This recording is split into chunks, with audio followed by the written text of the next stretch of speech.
হতাশ যারা, frustrated upset people, তাদের জন্য, হতাশ ব্যক্তিদের জন্য এই সূরাটা একটা আলোকবর্তিকা, একটা আলোর মশাল।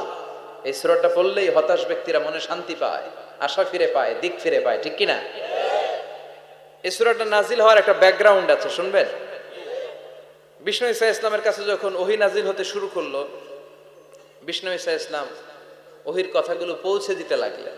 যাই নাজিল হতো বিষ্ণুনবী পৌঁছে দিতেন, বিশ্বনবী সাহাবাদের কাছে শেয়ার করে দিতেন। যেটাই নাজিল হতো তিনি পৌঁছে দিতেন, যেটাই, কারণ আল্লাহর আদেশ, ইয়া আইয়ুহার রাসূল বাল্লিগ মা উনজিলা ইলাইক, ও নবী আপনার কাছে আমি ওহী থেকে যা নাজিল করি সব পৌঁছে দেন, একটাও গোপন করা যাবে। আল্লাহর কাছ থেকে বিশ্বনবী যে সমস্ত মেসেজ, ইনফরমেশন, তথ্য, রেভেলেশন ওহী পেয়েছে, একটাও কি বিশ্বনবী গোপন করেছে? সব প্রকাশ করে গিয়েছে, সব শেয়ার করে গিয়েছে। বিশ্বনবী শেয়ার করতে লাগলেন। সকালে যা নাজিল হয় শেয়ার করেন, দুপুরে নাজিল হয়